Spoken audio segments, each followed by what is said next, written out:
বিক্রিত পণ্যের ব্যয় 6,00,000 টাকা, পরিচালন ব্যয় 55,000 টাকা, মূলধনের সুদ 20,000 টাকা, বিক্রয়ের ওপর মুনাফার হার 20%, বিক্রয় মূল্য কত? আচ্ছা, এখানে মুনাফার হার দেয়া আছে বিক্রয় মূল্যের উপর। মুনাফার হার কখনো ক্রয় মূল্যের উপর দেওয়া থাকতে পারে বা কখনো বিক্রয় মূল্যের উপর দেওয়া থাকতে পারে। আজকের উদ্দীপকে দেওয়া আছে বিক্রয় মূল্যের উপর। বিক্রয় মূল্য মুনাফার হার কত? 20%। এখানে আমাদের জানতে চেয়েছে বিক্রয় মূল্য কত। আচ্ছা, যদি কোনো অঙ্কে আমরা দেখি যে মুনাফা বিক্রয় মূল্যের উপর দেওয়া আছে কিন্তু বিক্রয় মূল্য নাই, সেক্ষেত্রে আমরা মুনাফা বের করব টিসি গুণন 100, 100 মাইনাস পি মানে প্রফিট অর্থ হচ্ছে এখানে 20%, টিসি মানে টোটাল কস্ট অর্থাৎ মোট ব্যয়। এখন মোট লাভের যদি আমরা নির্ণয় করতে যাই, এখানে কিন্তু আমাদের দেওয়া আছে কি বিক্রয় মূল্য, তাহলে এখানে বিক্রিত পণ্যের ব্যয় হচ্ছে আমাদের টিসি মোট ব্যয়, তাহলে আমাদের মোট ব্যয় কত হচ্ছে 6,00,000 টাকা। 6,00,000 টাকা গুণ 100, এখানে হবে আমাদের 100 মাইনাস পি মানে প্রফিট কত? 20%। এই সূত্র আমরা কখন ব্যবহার করব? যদি দেখি মুনাফা বিক্রয় মূল্যের উপর কিন্তু বিক্রয় মূল্য নাই, তাহলে আমরা সূত্র ব্যবহার করব টিসি গুণন 100, 100 মাইনাস পি। এখানে বিক্রয়ের পরে মোট ব্যয় কিন্তু আমাদের বিক্রিত পণ্যের ব্যয়টাকে আমরা মোট ব্যয় ধরে নিব। তাহলে আমরা বের করি, এখানে আমাদের মোট বিক্রিত পণ্যের ব্যয় 6,00,000 টাকা গুণ হচ্ছে আমাদের 100 ভাগ হচ্ছে, যদি এটা থেকে আমরা বাদ দিই তাহলে আমাদের আসতেছে 80। সেক্ষেত্রে আমাদের বিক্রয়ের পরিমাণ হচ্ছে 7,50,000 টাকা।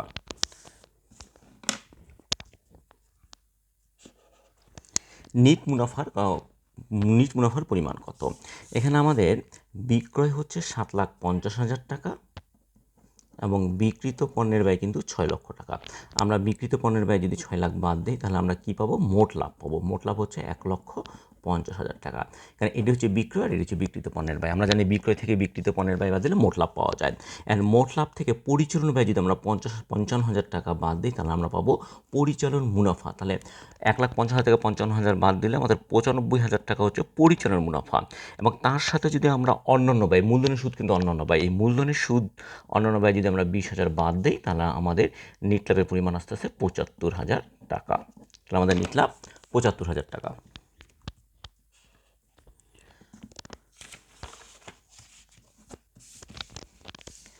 আটঘরা কার্যপত্রে নিচের কোন শিরোনামের প্রয়োজন নেই? আটঘরা কার্যপত্রে সমন্বিত রেওয়ামিলের প্রয়োজন নাই। কারণ রেওয়ামিলে যে ঘরগুলো থাকে সেটা হচ্ছে কার্যপত্রে রেওয়ামিল, সমন্বিত রেওয়ামিল, আয় বিউনি, উদ্বুদ্ধ পড়তে। কিন্তু আটঘরার ক্ষেত্রে সমন্বিত রেওয়ামিলটা প্রয়োজন নাই। কার্যপত্র একটি ঐচ্ছিক ধাপ। কার্যপত্র 8 ঘর, 10 ঘর বা 12 ঘর বিশিষ্ট হতে পারে। 8 ঘরের ক্ষেত্রে আমাদের ঘরগুলো হবে রেওয়ামিল, সমন্বয় জাবেদা, আয় বিউনি, উদ্বুদ্ধ পড়তে। 10 ঘরের ক্ষেত্রে হবে রেওয়ামিল, সমন্বয় জাবেদা, সমন্বিত রেওয়ামিল, আয় বিউনি, উদ্বর্ত পড়ত। আর 12 ঘরের ক্ষেত্রে আমাদের অতিরিক্ত যেটা যোগ হবে সেটা হচ্ছে সংরক্ষিত আয় বিউনি। তাহলে আমরা বলতে পারি কার্যপত্র একটি ঐচ্ছিক ধাপ এবং 8 ঘর, 10 ঘর এবং 12 ঘর বিশিষ্ট হতে পারে। খতিয়ানের সমাপনী উদ্বৃত্তের তালিকাকে রেওয়ামিল বলে।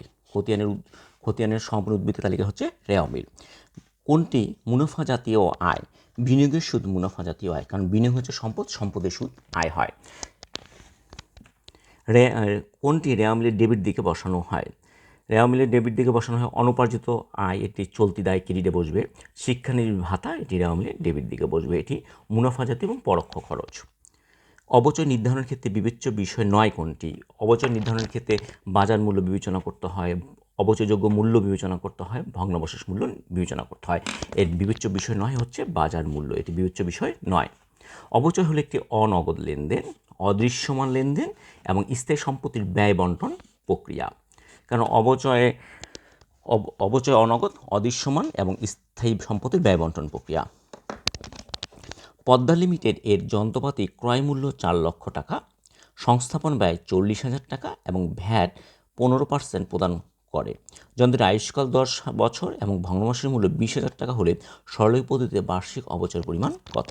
তাহলে আমরা দেখি সম্পদের অর্জন মূল্য হচ্ছে, সম্পদের ক্রয় মূল্য 4,00,000 টাকা এবং 4,00,000 টাকার সাথে আমাদের ভ্যাট দিতে হবে 15%। তাহলে 4,00,000 টাকা যন্ত্রপাতির মূল্য এবং এর উপর 15% ভ্যাট দিতে হবে, তাই 4,00,000-এর 15% কত? 60,000 টাকা। তার সাথে অন্যান্য সংস্থান ব্যয় হচ্ছে আমাদের 40,000 টাকা এবং তাহলে আমাদের যন্ত্রপাতির মূল্য হচ্ছে আমাদের 5,00,000 টাকা। যন্ত্রপাতির মূল্য 5,00,000 টাকা এবং এর আয়ুষ্কাল কিন্তু আমাদের কত? ভগ্নাবশেষ মূল্য হচ্ছে 20,000 টাকা।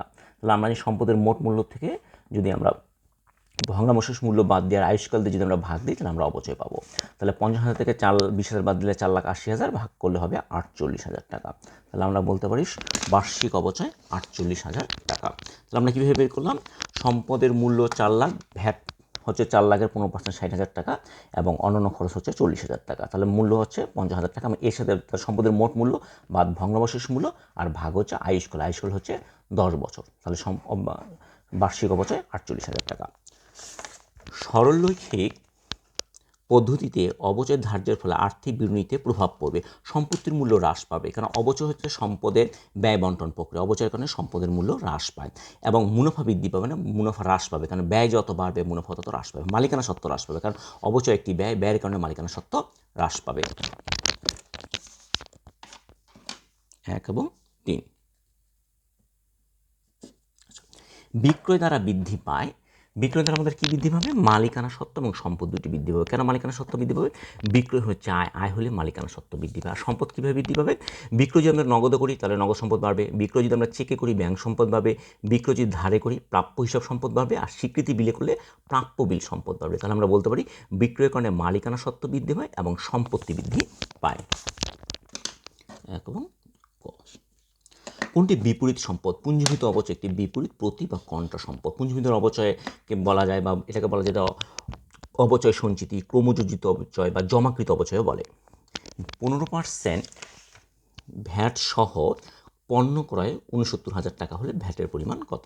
তাহলে এখানে এই যে 69,000 টাকা আছে, এটি কিন্তু আমাদের ভ্যাট সহ ক্রয়, তার মানে এখানে ক্রয়ের মূল্যও আছে, ভ্যাটের মূল্য আছে। ক্রয় প্লাস কি আছে? ভ্যাট আছে। আচ্ছা, ক্রয় ভ্যাট কত? আমরা জানি ভ্যাট এখানে দেওয়া আছে 15%। তাহলে ক্রয় কত? ক্রয় অবশ্যই 100%। তাহলে এই 69,000 টাকার মধ্যে ক্রয়ও আছে, ভ্যাটও আছে। তার মানে এখানে দুইটা মূল্য আছে, ক্রয় মূল্য আছে এবং ভ্যাটের মূল্য আছে। তাহলে এই 69,000-এর মধ্যে আছে 115 অংশ। 115 অংশ কেন? ক্রয়ের মূল্য 100%, ভ্যাটের মূল্য 115%। তাহলে দুটো মিলে হলো 115%। এবং আমাদের ভ্যাট নির্ণয় করতে বলছে, তাহলে আমরা 15 দিয়ে গুণ করবো, অর্থাৎ যত অংশ আছে তত অংশ দিয়ে ভাগ, যেটা দরকার সেটা দিয়ে আমাদের গুণ। তাহলে আমাদের ভাগ করলে আসবে 69,000-কে যদি আমরা 69,000-কে আমরা ভাগ করব হচ্ছে ভাগ 115 গুণ হচ্ছে আমাদের 15, তাহলে কত আসবে? 9,000 টাকা হবে। তাহলে এখানে ভ্যাটের পরিমাণ আমাদের 9,000 টাকা। 2022 সালের 1 মে তারিখে মিস্টার ফাহিম নগদ 1 লক্ষ টাকা, আযাবত 50,000 টাকা এবং 10% ব্যাংক ঋণ নিয়ে ব্যবসা শুরু করে। উক্ত মাসে তার লেনদেনগুলো: মে 5 নগদে পণ্য ক্রয়, পণ্য বিক্রয় 50,000 টাকা, বেতন প্রদান 10,000 টাকা। ফাহিমের প্রারম্ভিক মূলধন কত? প্রারম্ভিক মূলধন বলতে আমরা কি বুঝি?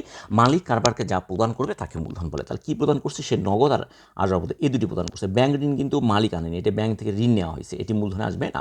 তাহলে আমরা প্রারম্ভিক মূলধন হচ্ছে মালিক আনছে 1 লক্ষ টাকা এবং 50,000 টাকা। তাহলে প্রারম্ভিক মূলধনের পরিমাণ 1,50,000 টাকা। ফাহিমের সমাপনী মূলধনের পরিমাণ কত? অর্থাৎ মালিকানা সত্ত্বের পরিমাণ কত? তাহলে আমাদের প্রারম্ভিক মূলধন কত ছিল? 1,50,000 টাকা। তার মধ্যে নগদে পণ্য ক্রয় করলে ব্যয় বাড়ে, ফলে মালিকানা সত্ত্ব কমে যাবে। তাহলে 1,50,000 থেকে এই ক্রয়ের কারণে মালিকানা সত্ত্ব হ্রাস পাবে। এবং পণ্য বিক্রি করছে 50,000 টাকা, এতে মালিকানা সত্ত্ব কী হবে? বৃদ্ধি পাবে। এবং বেতন প্রদান করছে, এটি ব্যয়, এটি মালিকানা সত্ত্ব হ্রাস পাবে। তাহলে এখানে 1,50,000 আর এখানে হচ্ছে বিক্রয় আয় বাড়ছে, তাহলে কত হচ্ছে? 2 লাখ। 2 লাখের থেকে এটা আমাদের ব্যয় এবং এটাও আমাদের ব্যয়। তাহলে আমরা 40,000 যদি বাদ দিই, তাহলে আমরা মালিকানা সত্ত্বের পরিমাণ হচ্ছে 1,60,000 টাকা, বা সমাপনী মূলধনের পরিমাণ 1,60,000। এই সমাপনী মূলধনটা হচ্ছে মালিকানা সত্ত্বের পরিমাণ। ব্যাংক সমনির্ভরণী কে প্রস্তুত করেন? আমরা জানি ব্যাংক সমনির্ভরণী আমানতকারী প্রস্তুত করেন। আমানতকারীকে, যিনি ব্যাংকে টাকা জমা রাখেন তাকে আমানতকারী বলা হয়। নগদান বই ও ব্যাংক বিবরণী ব্যালেন্সের গড় মিলের কারণ কি? নগদান বই অর্থাৎ যিনি আমানতকারী ব্যাংকে কত টাকা রাখছে এই জন্য নগদান বই প্রস্তুত করেন, আর ব্যাংক আমানতকারী হিসাব রাখার জন্য ব্যাংক বিবরণী প্রস্তুত করেন। এটির গড় মিলের কারণ কি? ব্যাংক কর্তৃক সরাসরি আদায়। আচ্ছা, ব্যাংক অর্থ আদায় করছে, এটি কিন্তু আমানতকারীকে জানায়নি, ফলে এটি কিন্তু একটা গড় মিলের একটি কারণ। ব্যাংক কর্তৃক সরাসরি পরিশোধ, ব্যাংক পরিশোধ করছে, ব্যাংক থেকে কমে গেছে, কিন্তু এটা কিন্তু আমানতকারীকে জানানো হয়নি, ফলে এটা গড়মিল দেখা দিচ্ছে। এবং ব্যাংক কর্তৃক জমাকৃত চেক প্রত্যাখ্যান, আমানতকারী ব্যাংকে টাকা জমা দিছে কিন্তু সেটা পরবর্তীতে প্রত্যাখ্যান হয়, যেটা আমানতকারীকে জানানো হয়নি। এই তিনটেই কিন্তু ব্যাংক সমনির্ভরণী গড়মিলের কারণ। যমুনা ট্রেডার্সের পাস বহি অনুযায়ী ব্যাংক জমার পরিমাণ 60,800 টাকা। চেক ইস্যু করা হয়েছে কিন্তু উপস্থাপন করা হয়নি, অর্থাৎ আমানতকারী চেক পাওনাদারকে প্রদান করছে কিন্তু ইস্যু মানে প্রদান করা, কিন্তু পাওনাদার সেই চেকটি ব্যাংকে উপস্থাপন করে টাকা তুলে নেয়নি। ব্যাংক কর্তৃক লভ্যাংশ আদায়, যা নগদান বইতে হিসাবভুক্ত হয়নি, ব্যাংক কর্তৃক ধার্যকৃত চার্জ 4,000 টাকা। যমুনা ট্রেডার্সের নগদান বই অনুযায়ী ব্যাংক জমার উদ্বৃত্ত কত? আচ্ছা, আমরা এখানে দেখি যমুনা ট্রেডার্সের নগদান বই অনুযায়ী ব্যাংক জমার উদ্বৃত্ত। আচ্ছা, এখানে পাঁচ বই অনুযায়ী ব্যাংক জমার পরিমাণ হচ্ছে 60,800 টাকা। এটা পাঁচ বই অনুযায়ী। পাঁচ বই অনুযায়ী ব্যাংক জমা হলে নগদান বই অনুযায়ী কিন্তু এটা ব্যাংক জমাতিরিক্ত। আমরা নগদান বই অনুযায়ী এই কারণে করতেছি কারণ নগদান বই অনুযায়ী ব্যাংক জমার পরিমাণ জানতে চেয়েছে। তাহলে নগদান বই অনুযায়ী কিন্তু এটি দায়, কারণ নগদান বই অনুযায়ী এটি ব্যাংক জমাতিরিক্ত, তাহলে এটিকে নগদান বই অনুযায়ী দায়। আচ্ছা, এবার দেখি চেক ইস্যু করা হয়েছে কিন্তু ব্যাংকে উপস্থাপন করা হয়নি, অর্থাৎ পাওনাদারকে চেক দেওয়া হয়েছে, পাওনাদার ব্যাংক থেকে টাকাটা তুলে নেয়নি। যদি তুলে নিত তাহলে দায় আমার বেড়ে যেত, যেহেতু তুলে নেয়নি তাহলে দায় আমার কী হয়েছে, কমে গেছে, তাহলে এটা আমরা বাদ দিয়ে দিব। আচ্ছা, ব্যাংক কর্তৃক লভ্যাংশ আদায়, এই 13,000 টাকা কি লভ্যাংশ? লভ্যাংশ কাকে বলে? লাভের অংশ, অর্থাৎ এটি আমানতকারীর আয়, আয়ের কারণে দায় কিন্তু হ্রাস পাবে, যেহেতু এই ব্যালেন্সটি দায়, এই ব্যালেন্সটি আমাদের দায়, তাহলে এটিকে আমাদের আয়, তাহলে আয়ের কারণে কি হবে, এটা আমাদের মালিকানা, আমাদের কী হবে, দায় হ্রাস পাবে। আমরা জানি আয় দায়কে হ্রাস করতে সাহায্য করে। এবং ব্যাংক চার্জ, এটি কিন্তু আমাদের ব্যয়, ব্যয়ের কারণে কী হবে, দায় বৃদ্ধি পাবে। আমাদের ব্যালেন্স যদি দায় থাকে তাহলে ব্যয়ের কারণে দায় কিন্তু আমাদের বৃদ্ধি পাবে 4,000 টাকা। তাহলে এখানে আসতেছে আমাদের ব্যালেন্স ছিল 60,800, তার থেকে কমে যাবে হচ্ছে 14,800 মাইনাস 13,200 প্লাস 4,000 টাকা, তাহলে আস্তে আস্তে 36,800 টাকা। 36,800 টাকা নগদান পর্যন্ত ব্যাংক জমার পরিমাণ 36,800 টাকা। যমুনা ট্রেডার্সের নগদান বহি অনুযায়ী ব্যাংক জমার উদ্বৃত্ত 50,000 টাকা হলে 5 বই অনুযায়ী ব্যাংক জমা কত? আগে আমাদের ছিল যে 5 বই অনুযায়ী ব্যাংক জমার উদ্বৃত্ত, তাহলে এটা নগদান বই অনুযায়ী ব্যাংক জমাতিরিক্ত, কিন্তু এখানে বলা আছে নগদান বই অনুযায়ী যদি ওই উদ্বৃত্তটা যদি নগদান বই অনুযায়ী যদি উদ্বৃত্ত হতো তাহলে 5 বই পরিমাণ কত হতো? আচ্ছা দেখি, নগদান বই ব্যাংক জমা কত আমাদের? 50,000 টাকা, তার মানে এটি কি সম্পদ আমাদের। আচ্ছা, এটি আমাদের সম্পদ। তাহলে এখানে কি বলছে, প্রথমে বলছে চেক ইস্যু করা হয়েছে কিন্তু ব্যাংকে উপস্থাপন করা হয়নি, তার মানে এটি আমাদের সম্পদ। সম্পদ থেকে আমরা 14,800 টাকা বাদ দিয়ে দিয়েছিলাম, কিন্তু সে টাকাটা নেয়নি, তাহলে এই টাকাটা পুনরায় আমাদের অ্যাকাউন্টে তার মানে আছে, তাহলে এটা আমরা যোগ দিলাম। এটি আমাদের আয়, আয়ের কারণে সম্পদ কী হবে, বাড়বে, তাহলে এটি আমাদের প্লাস হবে। এটিকে আমাদের ব্যয়, ব্যয়ের কারণে সম্পদ কী হবে, কমে যাবে, যেহেতু এটা আমাদের ব্যালেন্স সম্পদ, তাহলে এটা আমরা বাদ দিয়ে দিব। তাহলে আমাদের প্রথমে ব্যালেন্স ছিল হচ্ছে 50,000, তার থেকে আমাদের বৃদ্ধি পাবে 14,800 প্লাস 13,200 মাইনাস 4,000, তাহলে আমাদের নগদান বই অনুযায়ী ব্যাংক জমার উদ্বৃত্তের পরিমাণ আসতেছে 74,000 টাকা। অনিশ্চিত হিসাব কোন ধরনের হিসাব? অনিশ্চিত একটি সাময়িক গড়মিল বা অস্থায়ী হিসাব। রেওয়া মিলে অন্তর্ভুক্ত হয় প্রারম্ভিক মণিহারি রেওয়া মিলে অন্তর্ভুক্ত হবে, এবং প্রারম্ভিক মজুদ পণ্য রেওয়া মিলে অন্তর্ভুক্ত হয়, প্রারম্ভিক ব্যাংক জমা রেওয়া মিলে অন্তর্ভুক্ত হয় না। আচ্ছা, ডেবিট নোট কে তৈরি করেন? আচ্ছা, ডেবিট নোট কে তৈরি করেন? ডেবিট নোট ক্রেতা তৈরি করেন। কেন ক্রেতা তৈরি করেন? ক্রেতা ডেবিট নোট, ক্রেডিট নোট এগুলো কিন্তু ক্রয় ফেরত বা বিক্রয় ফেরতের জন্য হয়। যখন ক্রেতা ক্রয় করে, ক্রয় ফেরতটা অর্থ হচ্ছে আমরা পুরো বাকিতে কিনছিলাম, বাকিতে কিনলে কি হয়, ক্রয় ডেবিট, পাওনাদার বা প্রদেয় হিসাব ক্রেডিট, অ্যান্ড ক্রয় ফেরত এটি ক্রয় করলে এটি হলো ক্রেডিট, আর ক্রয় ফেরতের জন্য পাওনাদার কী হবে, ডেবিট।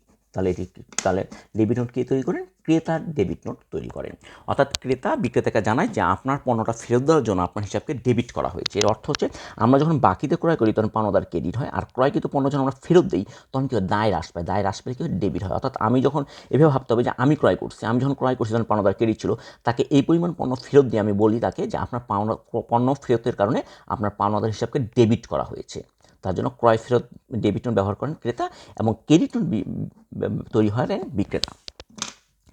ধারে ক্রয়ের ফলে কালান্তিক মজুদ পদ্ধতিতে হিসাব সমীকরণের কোন উপাদানের পরিবর্তন হবে? কালান্তিক, আমাদের জানি মজুদ পণ্য দুইভাবে মূল্যায়ন হয়, একটা কালান্তিক মজুদ, একটা নিত্য মজুদ। কালান্তিক মজুদে ক্রয়কে ব্যয় ধরা হয়, আর নিত্য মজুদে ক্রয়কে সম্পদ বিবেচনা করা হয়। তাহলে কালান্তিক মজুদে ক্রয়টা কি, ব্যয়।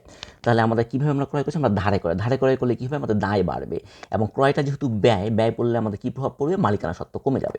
তাহলে আমরা বলতে পারি ধারে ক্রয় ফলে এল এবং ওই উপাদানের পরিবর্তন হয়েছে। প্রকৃত জাবেদা লিপিবদ্ধ হয় কোনটি? প্রকৃত জাবেদা প্রারম্ভিক জাবেদা হয়। আমাদের জানি যে আমাদের প্রকৃত জাবেদা কোনগুলো আছে, যেমন প্রারম্ভিক জাবেদা, সমাপনী জাবেদা, সমন্বিত জাবেদা, তারপর হচ্ছে বিপরীত জাবেদা, এগুলো হচ্ছে আমাদের প্রকৃত জাবেদায় আসে। হিসাব বিজ্ঞানের মূল উদ্দেশ্য হচ্ছে মুনাফা নির্ধারণ করা, ব্যয় নিয়ন্ত্রণ, আর্থিক অবস্থা নির্ণয় করা।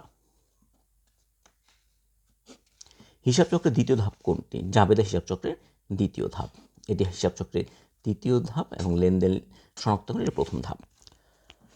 2022 সালের 1 জানুয়ারি তারিখে মিস্টার রহিম 25,000 টাকার পণ্য ধারে পণ্য ক্রয় করে 1 তারিখে, এবং শর্ত হচ্ছে 210। এর অর্থ হচ্ছে যার কাছ থেকে আমরা ক্রয় করেছি সে শর্ত দিয়েছেন 10 দিনের মধ্যে মূল্য পরিশোধ করলে 2% সে আমাদের থেকে কম নেবে, এবং N30 অর্থ হচ্ছে 30 দিনের মধ্যে পরিশোধ করতে হবে। 10 জানুয়ারি তারিখে পাওনাদারকে পরিশোধ করলে বাট্টার পরিমাণ কত? এখন দেখব 10 তারিখের মধ্যে আমরা বাট্টা পাবো কিনা। এটা আমরা কীভাবে দেখব? আমরা ক্রয় করেছি 1 জানুয়ারি এবং শর্ত হচ্ছে 210। এটা হচ্ছে বারটা, এটা হচ্ছে দিন। তাহলে আমরা এই 1 জানুয়ারির সাথে এই 10 আমরা যোগ করে দিব। তাহলে আমাদের কত হচ্ছে 11 জানুয়ারি। তাহলে বারটা কয় তারিখ পর্যন্ত আমরা পাবো? 11 জানুয়ারি পর্যন্ত বারটা লিপিবদ্ধ হবে। তাহলে আমরা টাকা পরিশোধ করছি কয় তারিখে? আমরা টাকা পরিশোধ করছি 10 তারিখ। আমরা এখানে বারটা আছে। তাহলে পণ্যের দাম কত ছিল? 25,000। 25,000 টাকার উপর কত পার্সেন্ট বারটা হবে তাহলে? 2%। তাহলে 25,000-এর 2% কত হচ্ছে আমাদের? 500 টাকা। তাহলে এখানে বারটার পরিমাণ হচ্ছে আমাদের 500 টাকা। 12 জানুয়ারি তারিখে পাওনাদারকে পরিশোধ করলে নিট কত টাকা পরিশোধ করতে হবে? আমরা এখানে আগে বুঝতে পারছিলাম যে 1 জানুয়ারি ক্রয় করছি আর শর্ত ছিল 210, 10 দিন। তাহলে আমাদের বাট্টা হবে হচ্ছে 11 তারিখ পর্যন্ত। 11 তারিখ পর্যন্ত যদি আমরা পরিশোধ করি তাহলে আমরা 2% বাট্টা পাবো। 11 তারিখ যদি পার হয়ে যায় তাহলে কিন্তু আমাদের মূল টাকা পরিশোধ করতে হবে। সেই ক্ষেত্রে বলছে 12 জানুয়ারি যদি আমরা পাওনাদারকে পরিশোধ করি তাহলে তার কাছে আমরা সে আমাদের কত টাকা পেতো? 25,000 টাকা পেতো। তাহলে তাকে কিন্তু 25,000 টাকাই পরিশোধ করতে হবে। সাধারণত ডেবিট উদ্বৃত্ত প্রকাশ করে কোনটি? আয়, এটি কিন্তু ক্রেডিট। ব্যয়, এটি ডেবিট। সম্পদ, এগুলো হচ্ছে ডেবিট। তাহলে ডেবিট উদ্বৃত্ত প্রকাশ করে